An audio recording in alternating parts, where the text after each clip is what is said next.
السلام عليكم. اليوم عندنا إعادة تدوير من شغل المكرمية.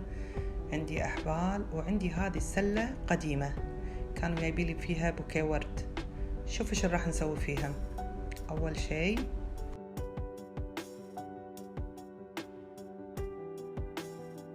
راح آخذ الحبل 3 أمتار بالنص، يعني 6 أمتار، و20 حبل بروحهم، يعني راح ألفهم بهالطريقة كلهم، راح أعلقهم على هالطريقة، أربطهم بالغرزة اللي هي واحدة. 20 حبل. الطول أنا خذيت طبعا 3 أمتار. شغل المكرمية وايد سهل، بس تتعلمون أول غرزة أول عقدة، بعدين تقدرون تشكلون على كيفكم. على العموم إحنا راح نربط الحين 19 حبل، والحبل 20 اللي هو بالأساس اللي أنا قاعدة أحط عليه الأحبال.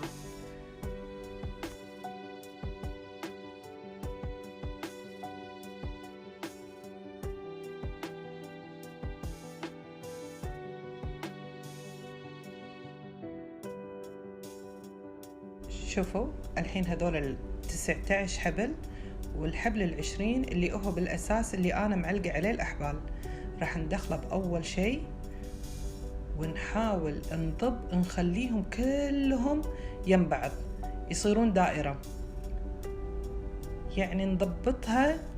أنا قاعدة أحاول أرتبها وأنتوا نفس الشيء. هذه طبعا الطريقة وايد سهلة، نقدر نسوي فيها البف اللي هو حق الماي، أو جنطة هم بعد تصير، بس شنو نحاول نضب الحبل نخليهم كلهم لازقين يم بعض الأحبال، لأن أنا أبيها بالطول.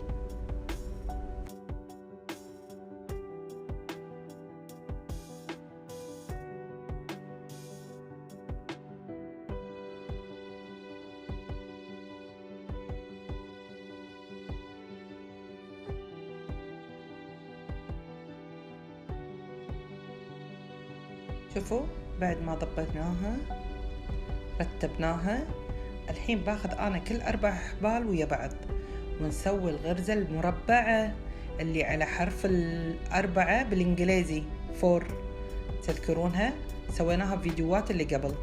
كل 4 أحبال مع بعض.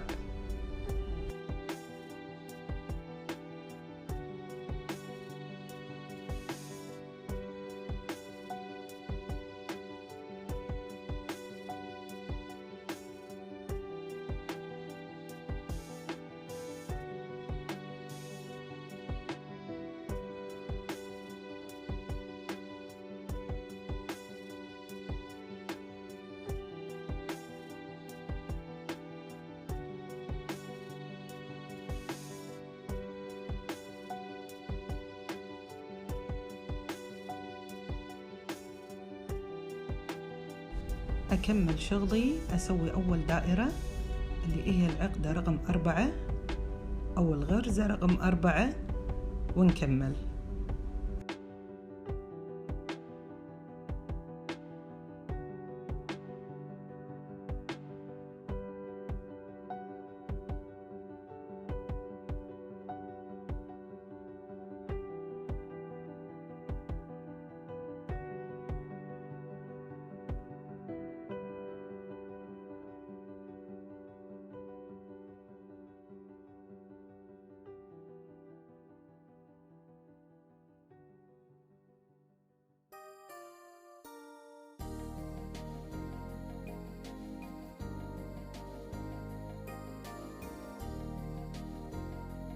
كلهم نفس الغرزة راح يكونون أول لاين اللي هي أول سطرة داير مديارها. إن شاء الله تكون واضحة، ترى سهلة.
خلصنا أول دائرة، الحين نيجي حق الثانية. ناخذ الأربعة، من الأربعة نقسمهم نصين. هذه طبعا أنا علشان تكون هذه البداية فآخذ 2 من أول وحدة و2 من الثانية اللي يمها، وأشبكهم بنفس أول غرزة، أول عقدة اللي أنا عقدتها اللي هي على شكل 4.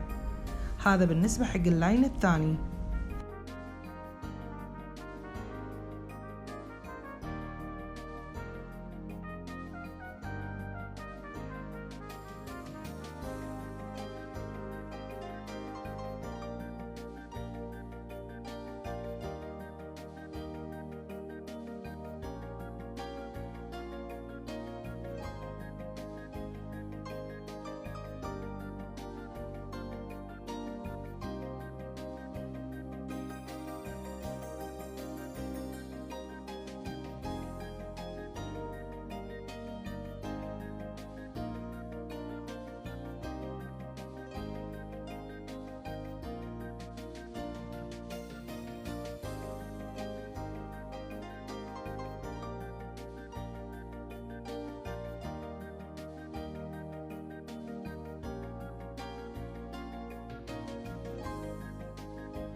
تقريبا خلصت الدائرة الثانية. الحين بنبلش بالدائرة الثالثة، نفس الشيء من الأربعة اللي هي أول غرزة، يعني أنا أقصد كذي، هذه مو 4، ناخذ 2 نقسمهم. أنا طبعا أحط إشارة على أساس أن أعرف أن هذه البداية، فهذول 2 نشبكهم ويا 2 اللي يمهم ونكمل. هذا الحين الدائرة الثالثة نسويها على شكل 4 بالإنجليزي مو 4 بالعربي.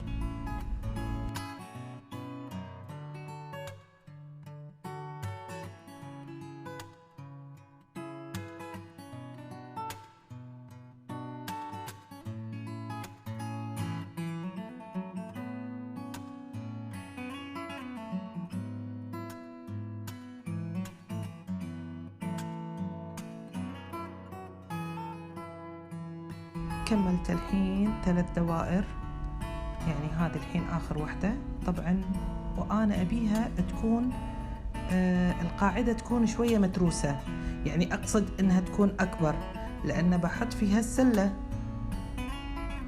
فيبي لها بعد تقريبا 3 دوائر أو 4 دوائر.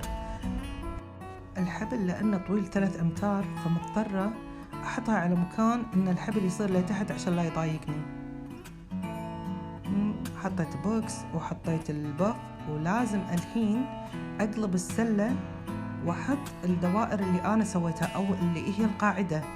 طبعا لازم تتثبت هني فوق، ليش؟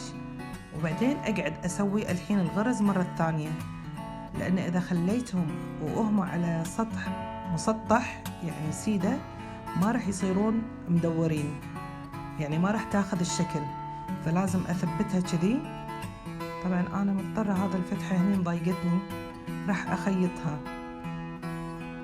يعني غرزتين 3 كذي بس عشان يسكرون، وبعدين نكمل شغلنا عادي. شوفوا شكلها. أوكي، الحين راح أخلي 4 على جنب و2 على الجوانب، يعني نفس كذي. أتوقع الفيديو مبين.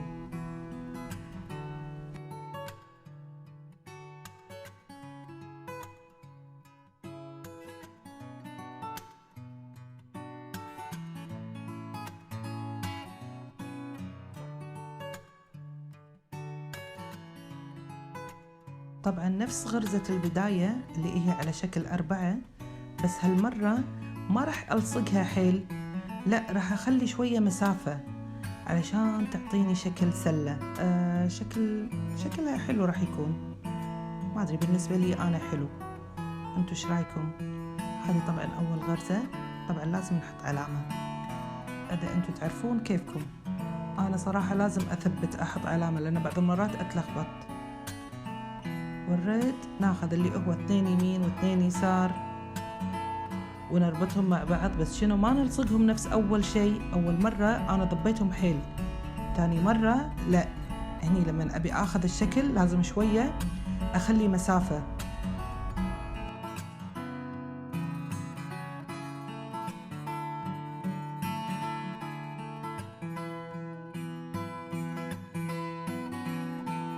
طبعا كل ما نسوي غرزة نحاول نترك مسافة، هذه أول شيء. أنا هذا فوق مضايقني راح أحط عليه شيء عشان لا تتحرك. والريد تسوي نفس الشيء اللي هي غرزة شنو 4 بالإنجليزي 4، عرفتوا؟ هني في عندي ملاحظة، طبعا أنا أول غرزة كنا نسوي بس اللي هي عقدة واحدة، الحين لما شوية يعني بانت فيلتشة شوية يعني طالت، لازم نخليها 2 على أساس الشكل يبين، يعني مرة مرتين، يعني 4 4 4 4. شوفوا شكلها شلون راح يصير، راح يصير حلو. وليش الحين أنا طبعا أنا حطيتها على أساس تصير مدورة، عشان بعدين حتى لما أشيل السلة اللي هي البلاستيك راح تاخذ الشكل اللي هو نفس الشكل مال الدائرة.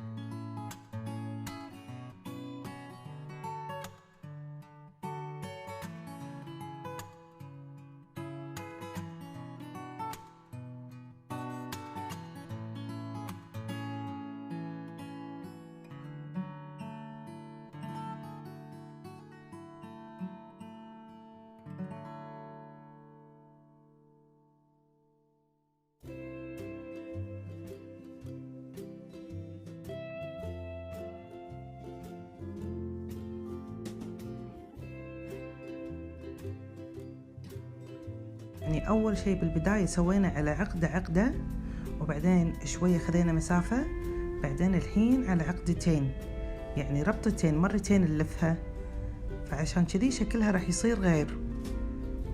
ونكمل دائر مع ديارها، شوفوا شكلها مرتب. الحين هني عادني حق النقطة المهمة، لازم ناخذ بالنص بالضبط. طبعا لما خذيت النص بالضبط ليش؟ علشان الحين أول ما أعقدها، أول ما أخلي الربطة بعدين راح أدخلها من اليدة وأحط 2 يمين و2 يسار، عرفتوا؟ 2 يمين و2 يسار وألفها. الحين راح أقلب لكم السلة راح يبين وياكم شنو قصدي. راح ألفهم على اليدة علشان لا تصير بلاستيك، تعور الإيد صراحة البلاستيك، وهي بعدين أساساً السلة كانت مالت ورد، بس يعني مات الورد، ليش نقط السلة؟ نستفيد منها، إعادة تدوير. ونربطهم اللي هي غرزة واحدة، هذه طبعاً إحنا مسوينها من قبل بالميدالية.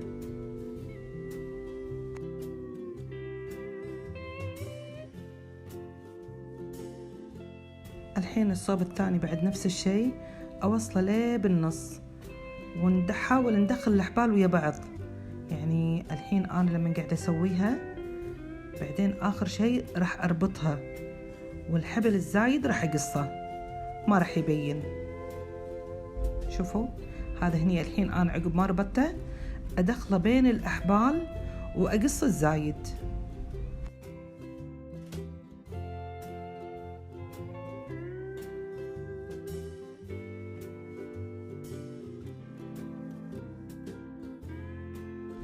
الحين الغرزتين الحبلين اللي بالنص خلصنا منهم، قصينا الأحبال. الحين راح أقلب السلة، ليش؟ لأنه يبيلها بعد عقدتين ربطتين أربطهم، وبعدين راح أعلمكم شلون نسوي الحبل مال اليدة.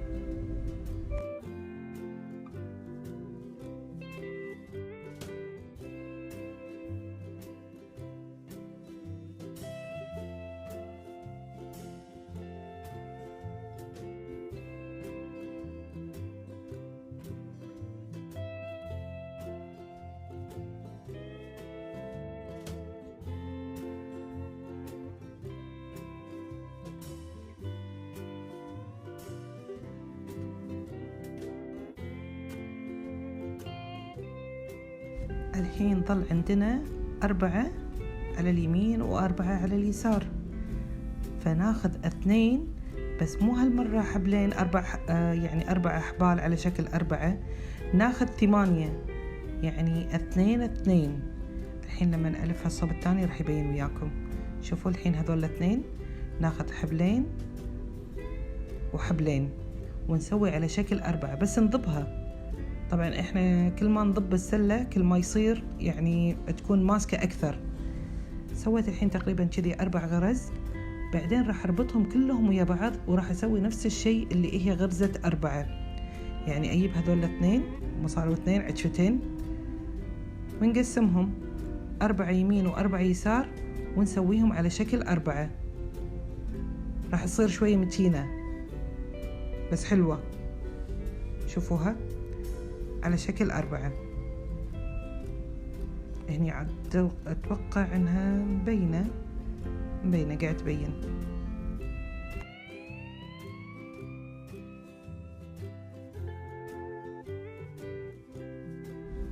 الحين طبعا أبي الطول اللي أنا أبيه.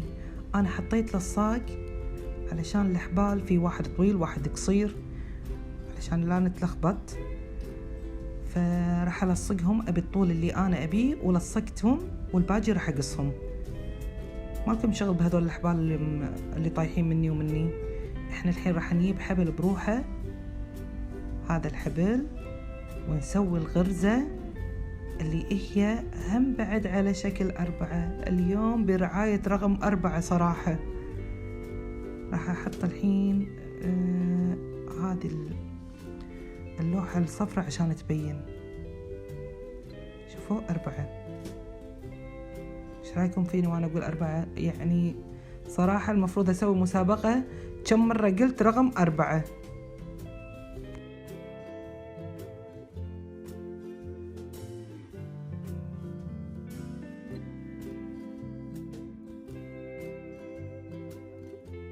بديت اقول لكم ان هذا الحبل تقريبا طوله 6 أمتار.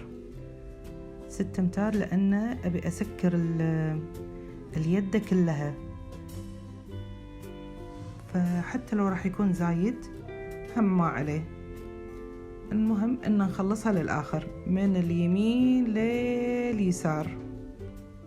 هذا تقريبا النهاية.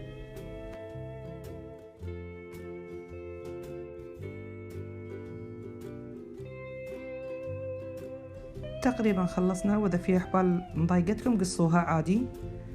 بس طبعا انا هذول الاحبال اللي قصيتهم هم راح نقدر نستخدمهم بشيء ثاني. الحين بس نخلص اليدة العلاقة مالت المسكة اللي آخر شيء. شوفوا شكلها شلون راح يصير. طبعا أنا قاعدة أحاول أدخل الأحبال علشان لما أربط الحبل عليهم ما يبينون، وهم أساسا ما راح يبينون. شوفوا خلصنا. إيش رايكم؟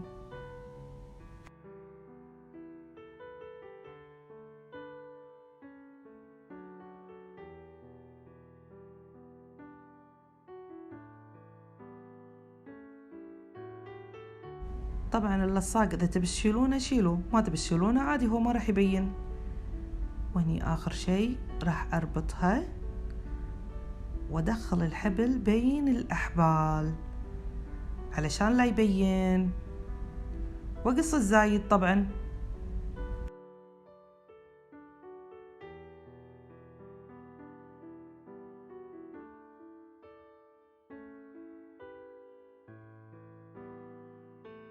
واخيرا ايش رايكم؟ بس طبعا اعادة تدوير ما يقدر. شفتوا الاحبال اللي قصصناهم؟ نقدر نحطهم نركبهم بين الاحبال اللي هم صايرين على السلة، نسويهم عقدة واحدة عادي. كيفكم تبون ترسونها، تبون تخلون بس واحدة، يعني اللي عجبكم. هذا اللي مثلي يحب اعادة تدوير ما يحب يقط شيء. وشكرا لمتابعتكم.